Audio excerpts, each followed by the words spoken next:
Everyone, good morning. Welcome back to Shipra's world यानी कि शिप्रा की दुनिया में आप सभी का स्वागत है। और आज है 31 तारीख। एक सेकेंड, इसको इस तरफ ले लेती हूँ। आज है 31 तारीख और 2 दिन से मैंने कोई व्लॉगिंग नहीं की। बहुत ज़्यादा थकान हो गई थी होली की वजह से, और क्योंकि आप सब नहीं देखा आना जाना चल रहा था।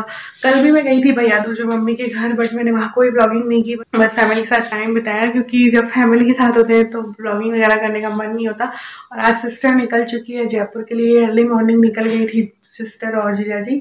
ईलू यहीं पर है, तो अथक कल आ तो गया था मेरे साथ, लेकिन जब ईलू यहाँ रुकी है तो फिर ब्रदर अथक को भी लेके चला गया मॉर्निंग में कि इसको भी मैं लेके जा रहा हूँ, ईलू भी वहीं है तो दोनों खेलते रहेंगे।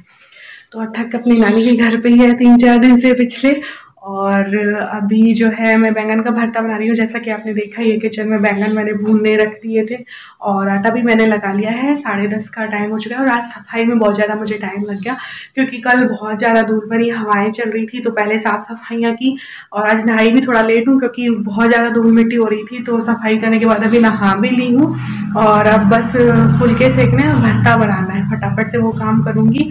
और व्लॉगिंग नहीं हो पा रही थी 2 दिन से क्योंकि थकान ही इतनी ज़्यादा हो रही थी। आप लोग समझ सकते हैं, आना जाना भी चल रहा था और होलिका दहन वाले दिन से ही आना जाना चल रहा था। फिर होली वाले दिन भी मैं शाम के टाइम में ससुराल साइड चली गई थी अपने चाचा ससुर के घर, मतलब 2 मेरे चाचा ससुर हैं यहाँ पर, तो उनके घर में चली गई थी। और फिर वो लोग आ गए थे, इनके फ्रेंड आ गए थे, ऐसे करके। और देखो त्योहार में ही आना जाना होता है, अदरवाइज तो नॉर्मल रूटीन में तो हम वैसे भी किसी से मिलना जुलना इतना कर नहीं पाते। और वैसे भी अभी कोरोना चल रहा है तो इतना आना जाना तो है नहीं, तो त्योहार में ही आना जाना होता है। तो थकान भी हो ही गई 2-3 दिन से लगातार। तो चलो मैंने कहा आज व्लॉगिंग शुरू करते हैं।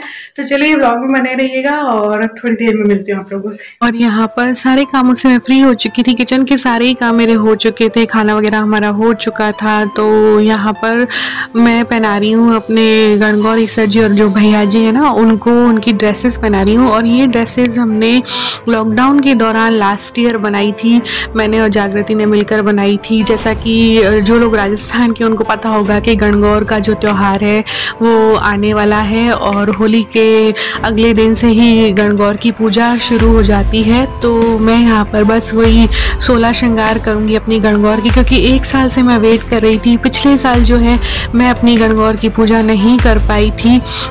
और जो लोग मेरे व्लॉग्स रेगुलरली देखते हैं और मुझे लास्ट 2 ईयर्स से फॉलो कर रहे हैं उन लोगों को पता होगा कि लास्ट ईयर क्यों नहीं मैं पूजा कर पाई थी अपनी गणगौर की। तो मैं साल भर से इंतज़ार कर रही थी। तो इस साल मैं अपनी गणगौर की पूजा करूँगी और मैं हमेशा हर साल अपनी गणगौर को खुद अपने ही हाथों से बनाए हुए कपड़े पहनाती हूँ। मुझे ना सेटिस्फेक्शन नहीं होता जब तक मैं अपने हाथ से ड्रेसेस बनाकर अपने गणगौर ईसर जी और भैया जी को ना पहनाऊँ ना, मेरा मन नहीं मानता है। मैं बाहर की बनाई हुई ड्रेसेस नहीं पहनाती हूँ और मैं बाहर की बनाई हुई ड्रेसेस से खुद अच्छी ड्रेस बना सकती हूँ, तो मैं बाहर की ड्रेस क्यों पहनाऊँ, ऐसा मेरा मानना है। तो ये देखिए फ्रेंड्स, मेरी गणगौर तो रेडी है। मैंने ये जो ड्रेस है ये लास्ट ईयर बनाई थी, जागृति और मैंने दोनों ने मिलके बनाई थी। लास्ट ईयर जब लॉकडाउन लगा था तो मैं मम्मी के घर ही थी। आप लोग अगर रेगुलरली मुझे देखते हैं तो आपको याद होगा लास्ट ईयर के व्लॉग्स में मैंने ये ड्रेस बनाई थी जागृति और मैंने मिलकर। और फिर ये ड्रेस जो है मैं पहना नहीं पाई थी क्योंकि हमारे घर में एक छोटी सी गुड़िया हुई थी मेरे देवर को। तो 10 दिन कोई भी गणगौर की पूजा या किसी भी भगवान की पूजा नहीं होती। गणगौर के दौरान ही जो गुड़िया थी वो हुई थी, तो फिर सुआ लग जाता है, तो 10 दिन मंदिर वगैरह नहीं खुलते हैं। तो इस वजह से लास्ट ईयर मैं ये ड्रेस नहीं पहना पाई थी, तो अभी मैंने पहनाई है ये ड्रेस। तो ये देखिए कितनी सुंदर लग रही है ना, बिल्कुल दुल्हन की तरह लग रही है। और ये है भैया जी, ये देखिए ये जो इनकी पगड़ी है ना ये बस मार्केट की है, बाकी सारी ड्रेस जो है वो मैंने और जागृति ने बनाई थी मिलकर। ये देखिए ये है ईसर जी। तो इन्हें गौरी शंकर का रूप माना जाता है, गणगौर और ईसर जी को, और भैया जी को गणेश जी का रूप माना जाता है, गौरी शंकर गणेश का रूप माना जाता है। और हमारा जो है राजस्थान का मेन त्योहार होता है गणगौर, जो कि होलिका दहन के अगले दिन से शुरू हो जाता है। 16 दिन इनकी पूजा की जाती है और 16 दिन पूजा करके फिर इन्हें विदा किया जाता है।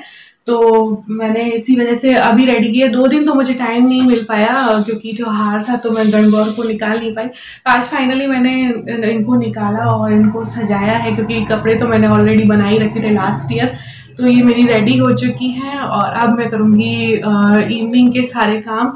तो चलिए पहले बाकी के सारे काम कर लेती हूँ और फिर मिलूँगी आप लोगों से। और यहाँ पर बस मैं सब्जियां धोने के लिए आ गई थी, क्योंकि मॉर्निंग में इन्होंने सब्जियां ली थी कुछ, तो अभी इवनिंग का टाइम हो चुका है लगभग। तो मैंने सोचा चलो इनको धो के रख देती हूँ।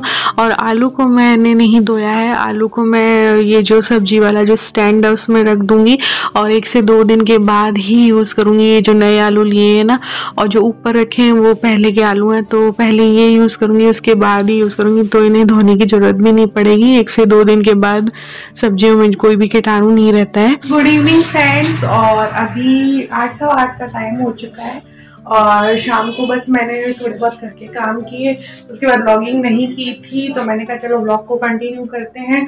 और अभी कुछ भी बनाने का मन नहीं था, तो इन्होंने फिर बाहर से थाली मंगवाई है। नॉर्मल जो थाली होती है ना, दाल चावल सब्जी रोटी, वो वाली थाली मंगा ली है, क्योंकि अब तक नहीं है घर में, तो बिल्कुल भी कुछ भी करने का मन नहीं है। बस मैंने अभी इवनिंग टाइम में थोड़े से अप्पे बनाए थे, छोटी छोटी भूख लग रही थी इनको, फिर कुछ बनाओ हल्का फुल्का, तो फिर इन्होंने फिर बोले कि चलो अप्पे बना दो, तो मैंने फिर अप्पे बनाए।